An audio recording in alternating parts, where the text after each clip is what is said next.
So it's a chapter describes Krishna's qualities. We're going deeper and deeper there. Now we at the all-cognizant aspect of God. A nice example of all-cognizant qualities of the Lord is described in the Srimad Bhagavatam, 1st canto, 15th chapter, 11th verse, in connection with Durvasa Muni visit to the house of the Pandavas in the forest.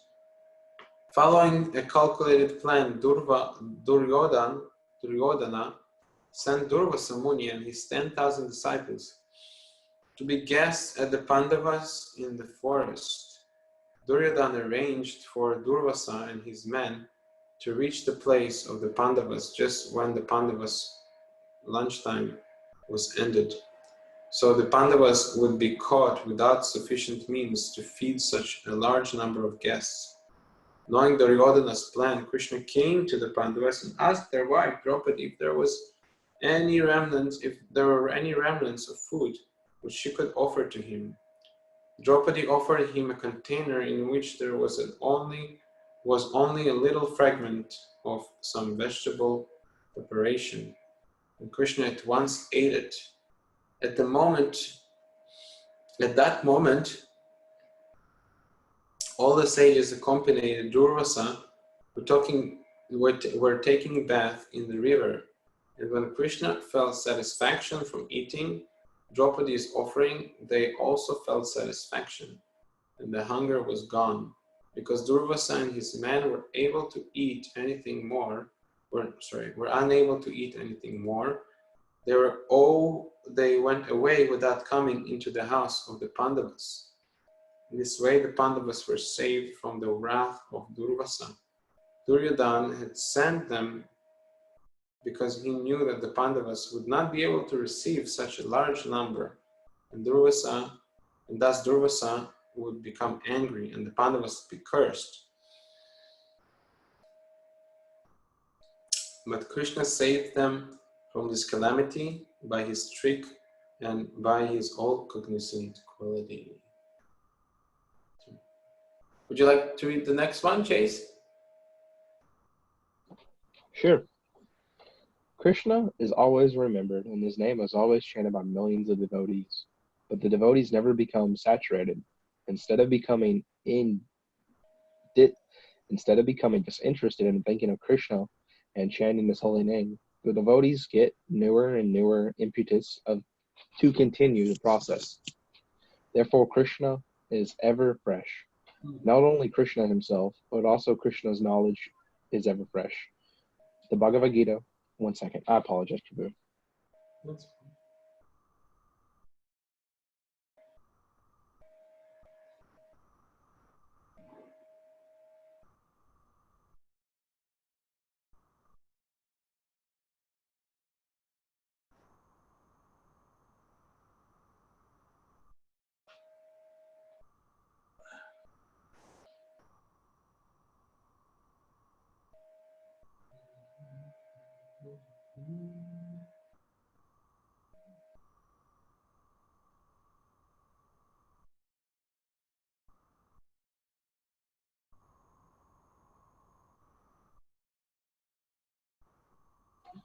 Please forgive me, I apologize. It says, the Bhagavad Gita, which was imparted 5,000 years ago, is still being read repetitively by many, many men, and new light is always being found in it. Therefore, Krishna and his name, fame, qualities, and everything, and his relationship with him is ever fresh. Do you want me to continue? Someone else would like to continue? Yeah, sure. George is the same. Yeah. I was just further noticing something that I noticed differently from the earlier verses, is that these ones must be, this go up to the 64 qualities of Krishna, right? The 64, that's how many he's got? Mm-hmm. Yeah, so that's what I noticed. The ones earlier on, like the first sentence was more like I could relate to it as a person, but now these ones, I can't really relate to that.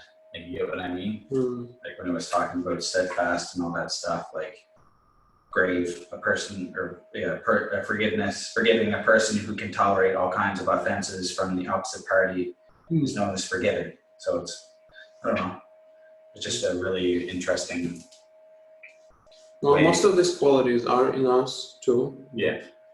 We're not all cognizant like God. Like this one guy once came to me and he told me, you know, that today I realized I'm God, and I just asked him, so okay, so tell me why do I feel? What do I feel now? Are you aware of what I'm feeling? And he mumbled something, some word juggling, and I just said, no.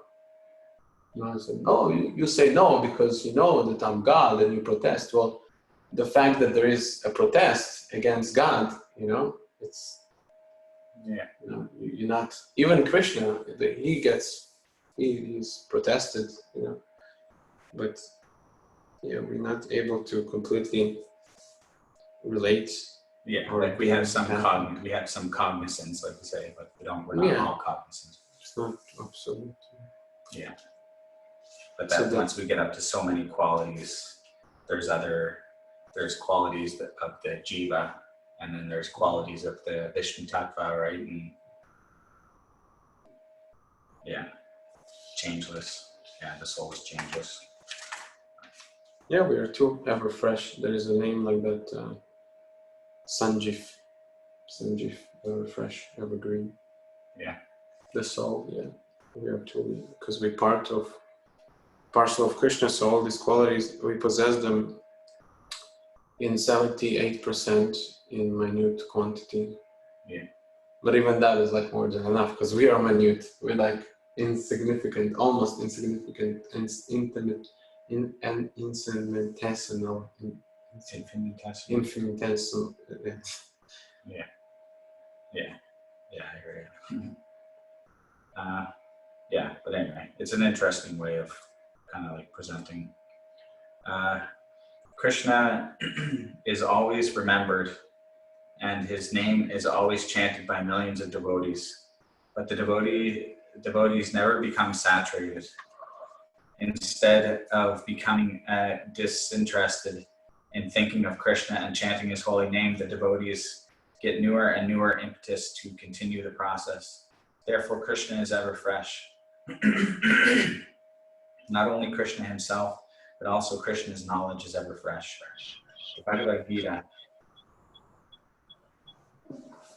In the Bhagavad Gita, which was imparted 5,000 years ago, is still being read repeatedly by many, many men, and still new light is always being found in it. Therefore, Krishna and his name, fame, qualities, and everything in relationship with him is ever fresh. All the queens of Dwarka were goddesses of fortune. It is said in the Srimad Bhagavatam, 1st canto, 11th chapter, 29th verse, that the goddesses of fortune are very fickle and restless, so no one can constantly captivate them. Thus one's luck will always change sometime. Yet the goddesses of fortune could not leave Krishna for even a moment when they were residing with him at Dwarka. This means that Krishna's attraction is ever fresh. Even the goddesses of fortune cannot leave his company. Regarding Krishna's attractive features being ever fresh, there is a statement by Radharani in the Lalita Madhava, in which Krishna is compared to the greatest sculptor because he is expert in chiseling at the chastity of women. That's funny. Yeah. In other words, although even us, we can see us guys, right? That's what the guys do. The debauch guys. What? The debauch guys. Debauch you guys. Yeah, I think it's a pretty popular strategy. It works. For men who are like camels, asses, and dogs. Yeah, definitely. Yeah, materially conditioned, for sure. Although chaste women may follow the rules and regulations of Vedic principles to become ever faithful to their husband, Krishna is able to break their stone-like chastity with the chisel of his beauty. Most of the girlfriends of Krishna were married, but because Krishna was their friend before their marriages, they could not forget his attractive features, which were always fascinating to them, even after their marriages. 54. Sachit Ananda Vigraha. This means that Krishna's transcendental body is eternal, full of knowledge and bliss. Sat means ever existing.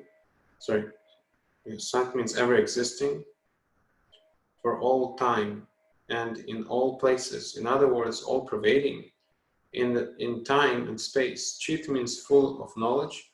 Krishna has nothing to learn from anyone. He is independently full of all knowledge. Ananda means the reservoir of all pleasure. Then personalists are seeking to merge into the Brahman effulgence of eternity and knowledge, but the major portion of the absolute pleasure, which is in Krishna, is avoided by them. One can enjoy the transcendental blissful merging into the Brahman effulgence after being freed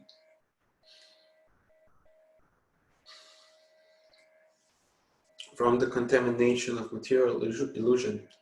False identification, attachment, detachment, and material absorption, these are the primarily qualifications of a person who can realize Brahman. It is stated in the Bhagavad Gita that one has to become fully full of joyfulness. This is not exactly joyfulness, but a sense of freedom from all anxieties. Freedom from all anxieties may be the first principle of joyfulness, but it is not actual joyfulness. Those who realize the self or become Brahma Bhuta are only preparing themselves for the platform of joyfulness. That joyfulness can be actually achieved only when one comes into contact with Krishna. Krishna consciousness is so complete that it includes transcendental pleasure derived from impersonal and Brahman realization. Even the impersonalists will become attracted to the personal form of Krishna, known as Shama Sundar. When we started these sessions, I remember George, he came for the first time, and that was one of the first points we were discussing, how we can understand how the process of bhakti is much more accessible, sublime, and higher to the other impersonal paths, because we don't see any perfected bhakti yogis who descend to, who switch. Even if we put aside gradations, what is superior, what is inferior, we don't see bhakti yogis switch to be Ashtanga yogis or some impersonalists. Quite the opposite. All the impersonalists, as soon as they switch to bhakti yoga, they don't go back. There. Of course, we speak about the perfected bhakti yogis. If we're not on the perfectional stage, if we're not on the Brahma Bhuta stage, then yes, we might go to impersonalism. There are different specific examples how Prabhupada specifies how one descends to an impersonal conception of life from sadhana bhakti, from practicing the devotional service and practice. But once we achieve nishta, not even the highest perfection, but once we liberate it, once, like this stage Prabhupada describes as no anxieties, there's no question of deriving any bliss from that God is everywhere and all these things. It's already there, but the actual bliss starts in the personal relationships. The impersonalists, they rise up to Brahman, they can understand the eternity, the Sat. The yogis, they can understand the knowledge, the Chit, Sat, Chit, but only through service one can connect to the Ananda portion. What's Brahma Bhuta's stage again? Like well, Krishna, he says in the Bhagavad Gita, Brahma Bhuta prasanatma nasochati nakanchati sama sarvesha bhutashu mad bhakti la bhakti param.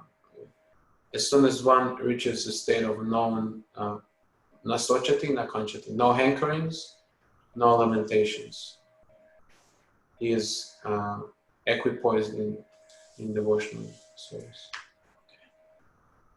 And is that in the same gradation as Nishta, or is it included? Yeah, that's Nishta. That's It where comes Nishta out? starts. Oh yeah, okay, so Nishta Brahmabhuta is the same stage. Mhm. Okay. That's where we mentioned that point too when we started these sessions with George, Dr. George Prabhu, how we start where the impersonalists end.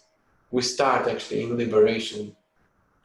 That's the real fun of Bhakti Yoga. That's where it begins, when you're not longer in anxiety. Oh, what I'm gonna eat, what my family gonna eat, or what all these how I'm gonna pay the bills now, or all these anxieties come about, and we're perplexed. So there's no perplexity. There are no perplexities anymore. So and then we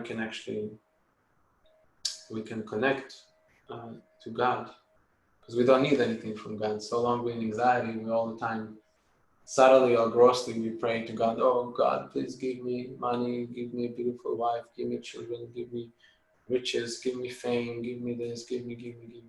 Even if we don't ask, God, He knows. We're in anxiety, so okay. Let that fella have that, because he cannot focus on anything else. So it's important to have these things to a certain degree, but yeah, the real focus is the bhakti, and it starts when we're not longer hankering. We don't need anything from God anymore. Then we can give. Then we can do service. If we serve with the desire to get something, it's not service, it's business. There's no more searching for a higher path. We're already present on that path. And it reminds me, I just, before I reached out to you today, I listened to your latest, your video cast with that one, Sky, whatever her name was. I wasn't familiar with her channel, but she talked about using substances and still experimenting and trying to still find the path. And I'm like, you're talking to this devotee right now, and he's subtly bringing up the path. He's subtly pushing you to a higher consciousness without you even realizing it. It's just, there's no more, like you said, there's no more hankering. We have found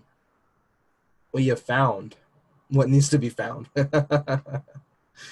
Yeah, and they're searching what is not. Exactly. How Prahlad Maharaj says, they're searching for what is not searchable, something like that. Yeah. And on top of it, there's so many people already did all these substances, or so many people became rich. Like George Harrison, one of his quotes that I like, that he said that when they reached to the top, the Beatles, they reached to the top and they realized there's no one there on the top. They're alone. Yeah. There's nothing there. Yeah, well, that's one thing I'm noticing too. That's interesting what you're saying. I noticed that when I was in the advanced seminar, when I after some part, I cleared up some of my own crap, and I just naturally felt like I didn't want to do any more of my work. I just wanted to support everybody else. You want to? I wanted to support everybody else. Support The rest of the people. I was like, okay, I don't, right now I just feel like helping these guys. Because once I cleared that crap out, it was just natural to feel like that. It's not like something I had to try to do. It just it was a natural impulse that coming from within me. Yeah. And then all same, I guess, similar with the drugs. It's like that. It is fake. You don't get that. You may take the drugs and feel peaceful and happy. There's no inclination to serve. There's no inclination to help. I mean, I took some really good ecstasy from before, and you feel like hugging people, right? Mm. You're such a good guy, you may say stuff like that, but it's just, I'm enjoying saying it. It's not that I'm actually going out of my way to help you. It's maybe at best I feel some affection for you and I'll share it. That's what drugs will get. Self-aggrandizing. Self-aggrandizing, yeah. Yeah. That's so exactly based right. on enjoyment. Sorry, go ahead. No, I'm agreeing with you. I I know several devotees that, you know, still use marijuana and other substances like that, and I don't. Yeah, exactly what you're saying. It's so liberating to hear more discussion from actual. No, that sounds horrible. Never mind. But actual devotees that have experienced that, gone through that, and overcame it, and have become self-situated. In Bhagavad Gita, doesn't it talk about the self-situated man or something of that nature? I might be misremembering. I remember it mentioned, but I can't remember the verse.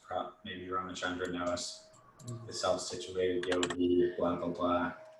Yeah, well, there is this Naganeshu Vartata, iti matvana sajayate.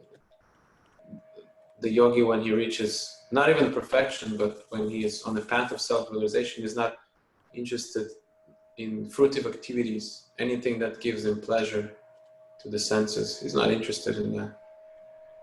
Because the taste is so high. Taste is so high, why would you take to anything else? Yeah, so that's basically meaning that they don't want to do things for themselves. So they reach the point where they're able to actually give to other people. Yeah, right here it says. I found the verse I think I was referring to. It's Bhagavad Gita, written by or translated by A.C. Bhaktivedanta Swami Srila Prabhupada Ki Jai. And chapter 6, verses 20 to 23, it says right here, the stage of perfection is called trance or samadhi, yes sir, where when one's mind is completely restrained from material and mental activities by practice of yoga. This is characterized by one's ability to see the self by the pure mind and to relish and rejoice in the self. In the joyous state, one is situated in boundless transcendental happiness and enjoys himself through transcendental senses. Establishing thus, one never departs from the truth, and upon gaining this, he thinks there is no greater gain. Being situated in such a position, one is never shaken. Even in the midst of the greatest difficulties, this indeed is actually freedom from all miseries arising from material contact. Yeah, I mean, the path to that stage is very long. Yeah. But I think Krishna is trying sort of to communicate this experience of like, you know, you're not losing anything by by postponing your enjoyment. Quite the opposite. It's like an investment. Like austerity is an investment. The more Prabhupada even speaks about it, the more children are austere in their like teenage, in their youthhood, the less they suffer in old age. The more a man, especially the more a man enjoys sex life, and specifically it's like around sex life, the more he suffers in old age. So it's like an investment. But to have taste to go to the investment, we have to know what we're getting, like what the stock exchange is going to be at the end, right? So that's what I kind of get from Krishna there. Yeah, and there is some difference between what it's talking about here and merging in the Brahman effulgence, I think, right? Did you say? Yeah, it sounds like there is some bliss there, right? Brahman effulgence. It sounds similar. Mm-hmm. You know, they're not being disturbed by material sufferings. So that's merging in the Brahman effulgence. But what they're talking about here, I don't think is the exact same thing. You mean the verse about samadhi like Brahman effulgence, or no? And it's similar in the sense that there's no more suffering. Yeah. You know that, but you could say that's what the Buddhists are going for, but they're considered impersonalists, whereas this is somewhat different, right? It seems like. Yeah, well, there's bliss there. What? They know what is the self, and they derive bliss to them. Yeah. I mean, in the Brahman effulgence, there is no suffering, but there is no bliss. So and there is no self, right?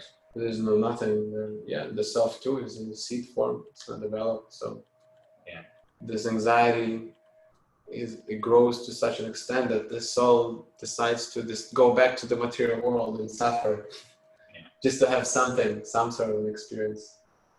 And that's what Prabhupada many times gives examples of yogis who like achieve perfection or whatever in this body, and they completely liberated, but then they descend back and they start to engage in philanthropy or open like hospitals or feed the poor or feed the rich, all these different things.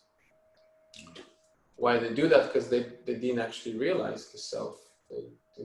They're not satisfied with their constitutional position.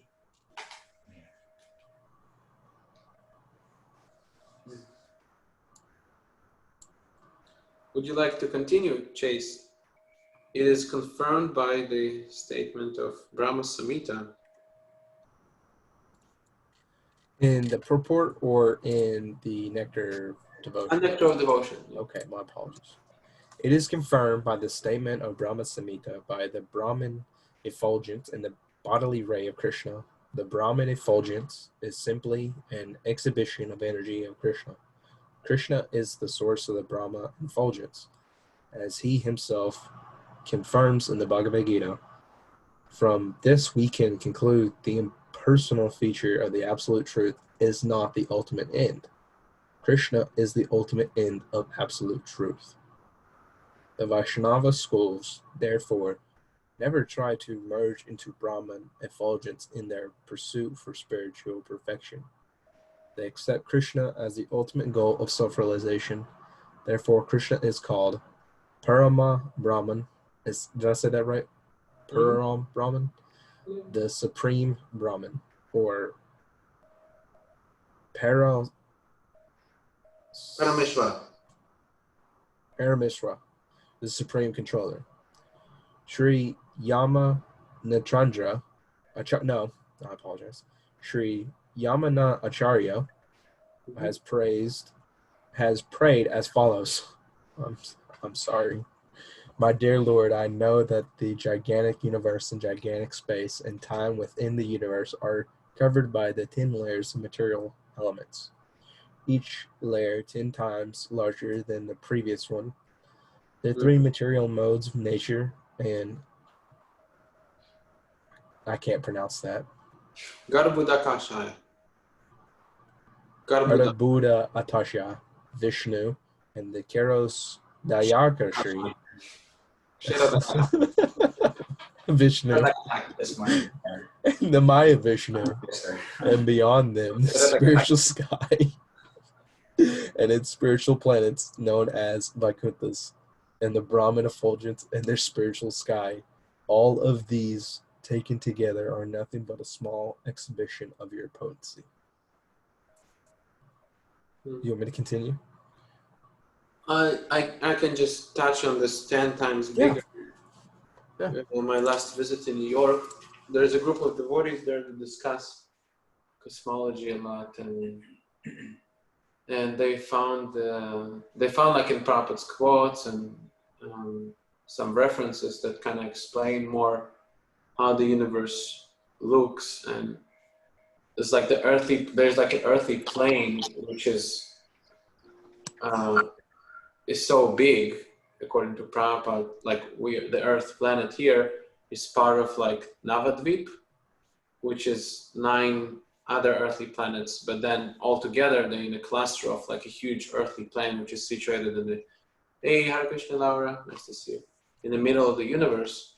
And that's like the first layer from their research. That's what they found. And then the first covering of all the universe is the water portion.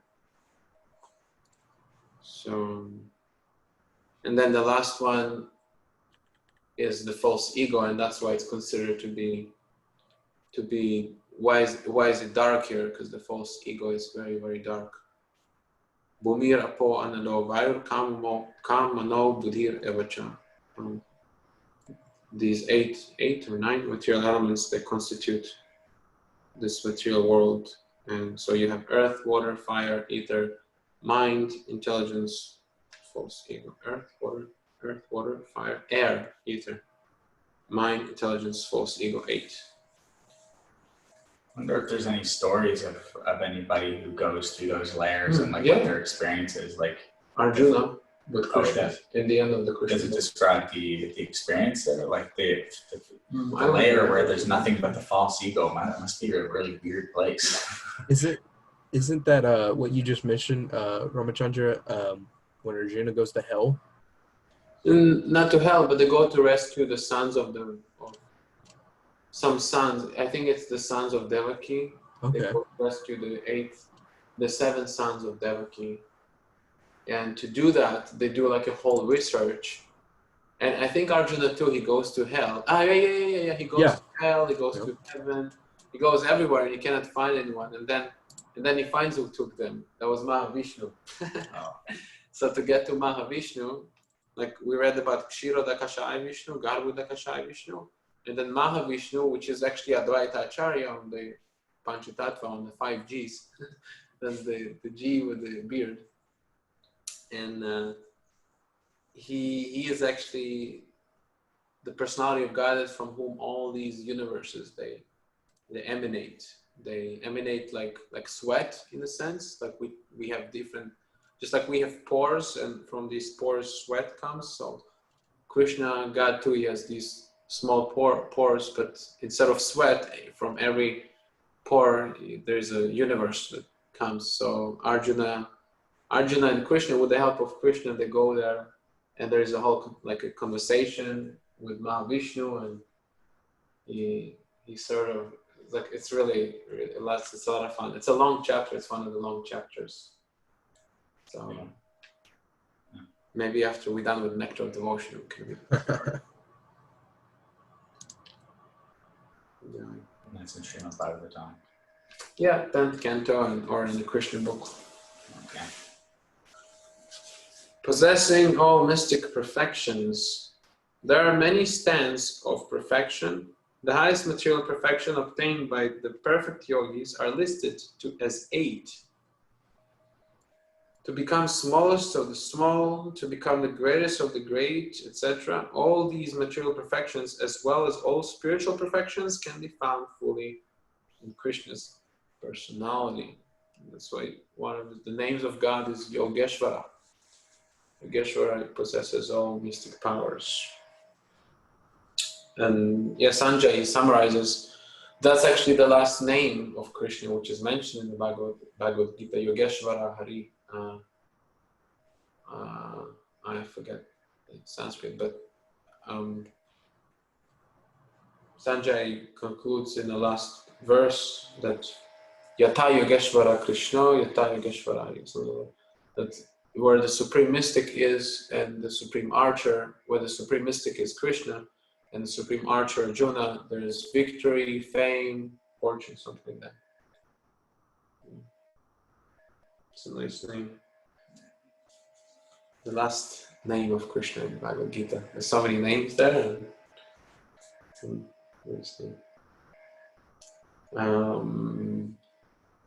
Bhakti Gita, would you like to read the next?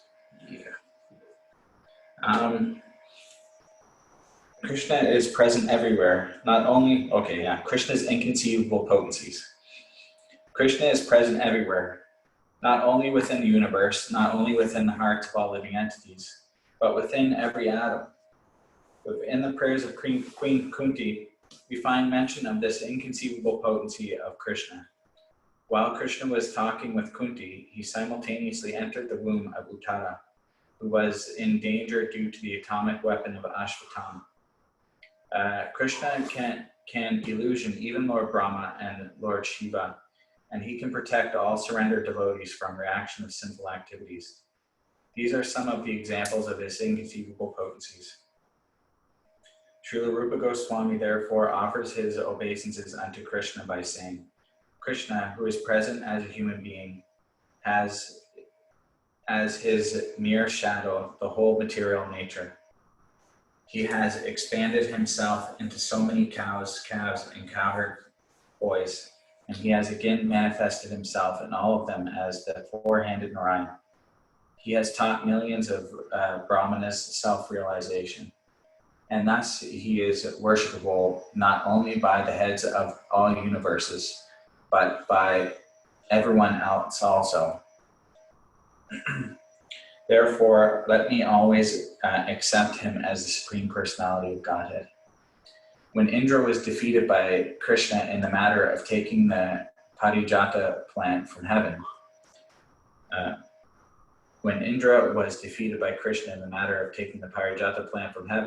Narada met Indra and criticized him. "O Indra, great king of heaven, Krishna has already defeated Lord Brahma and Lord Shiva. So what can be said of an insignificant demigod like you?" Narada Muni, of course, was criticizing Indra jokingly, and Indra enjoyed it. In Narada's statement, it is confirmed that Krishna was able to illusion even Lord Brahma and Lord Shiva as well as Indra. So there is no question of Krishna's power to do the same to lesser living entities.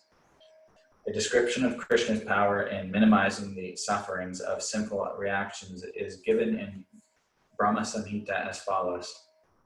Beginning from the great king of heaven down to the ant, everyone is undergoing the reactions of past deeds. But a devotee of Krishna is relieved from such reactions by the grace of Krishna.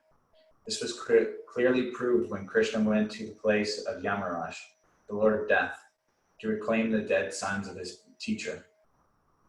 Krishna's teacher had requested Krishna to bring back his dead sons. Well, what a coincidence that we're talking about this now. I'm not sure that that's the best time. Maybe. Yeah, during hell. This was clearly proven when Krishna went to the place of Yamaraj, Lord of Death, to reclaim the dead sons of his teacher.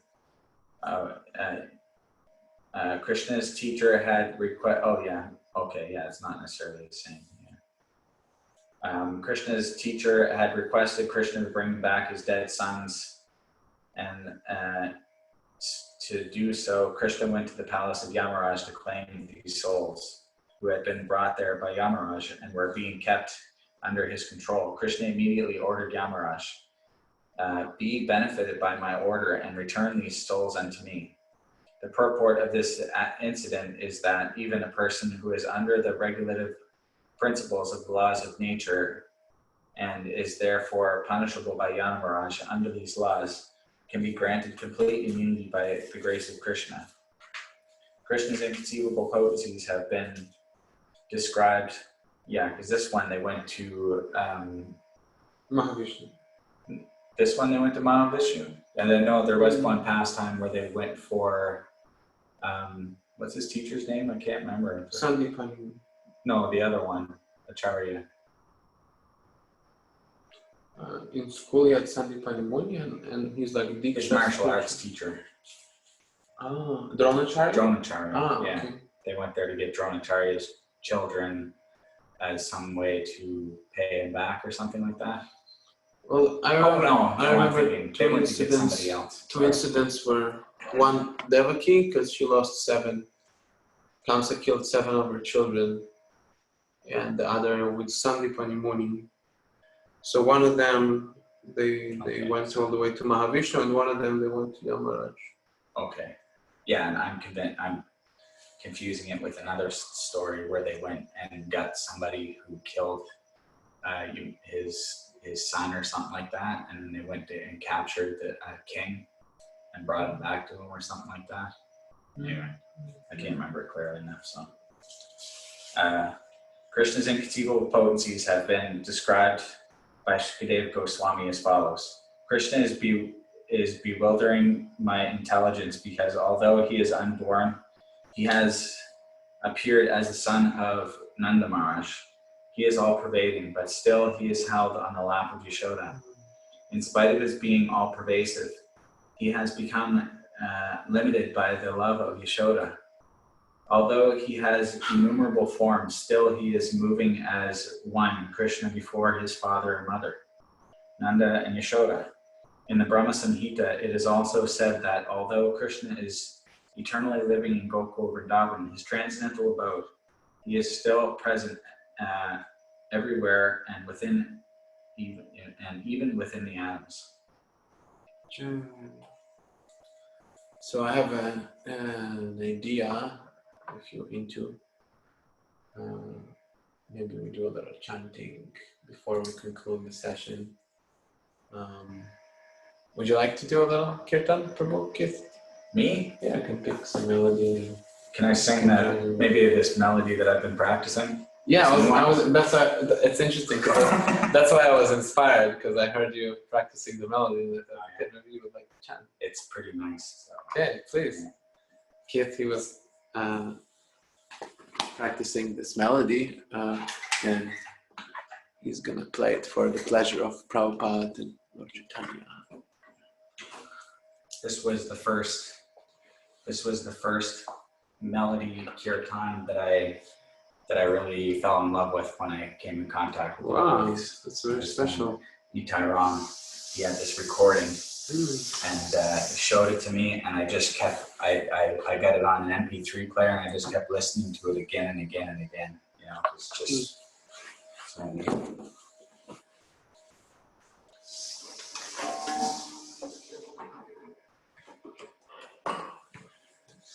I think because I really, I'll just say quickly, what I got the impulse to play it earlier on was because this commercial came up on YouTube about 8 billion trees. They want to plant 8 billion trees, and it started, and somehow I get the feeling like I was really moved by it. Like, they're not just people doing an advertisement. Like, it was like it had potency there. Like, it was powerful, and they're talking about how much of the forest is being cut down and how our world is in a really rough place. And I was just so moved by it. And so that's why this one, I really feel like the mood is really about like compassion for suffering, compassion for fallen conditioned souls, for like the things that's going on in this world. Yeah. Sure.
Krishna, Krishna, Hare Hare,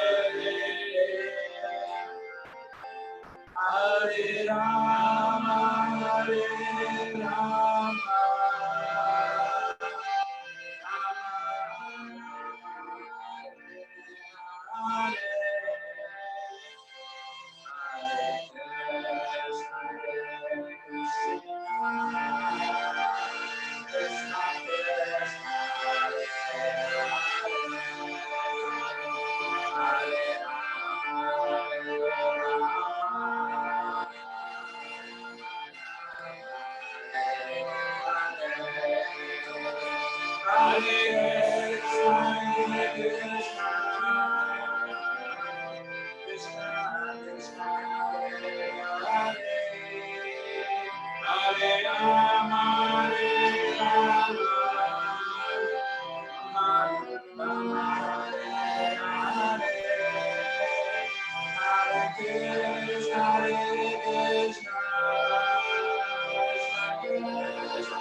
Harimo!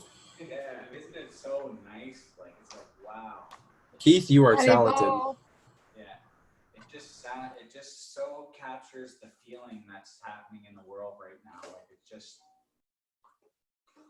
I wish I had the recording so I could play it for you guys, because he makes it sound, he sings it so much, so perfectly. I like your voice too. It's very, very deep.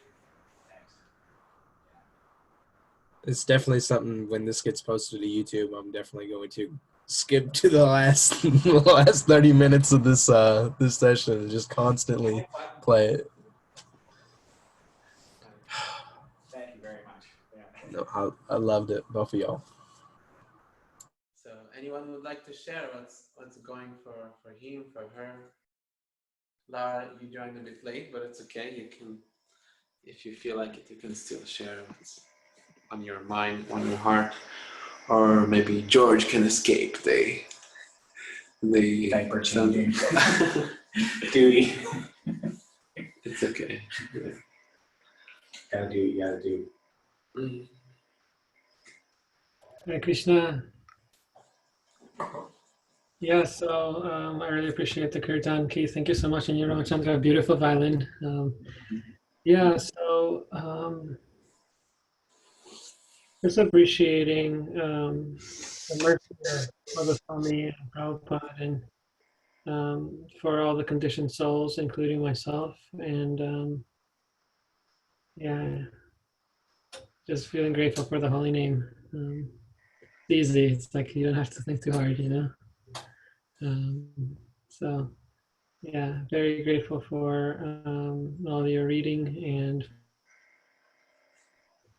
Hare Krishna. Thank you, George. Thank you for appreciating the satsang. I can very much relate to that, how like the whole day can be a big mess, but you know, these two sessions, the morning and the evening satsang that we have, the spiritual eternal satsang means eternal association. It kind of puts everything into contrast, like what is really important in life. Yes. I was hoping that maybe both of you two Prabhus could elaborate on tomorrow's Ekadashi. Yeah, tomorrow is Ekadashi. As far as like you mean to explain This specific what the one, Ekadashi is about? or this Yeah, specific this. I'm not. Have I I ruined never any? actually like researched about Ekadashis, like what every Ekadashi symbolizes. Maybe that's what you mean, right? Every Ekadashi is like a Yes, Prabhu. story.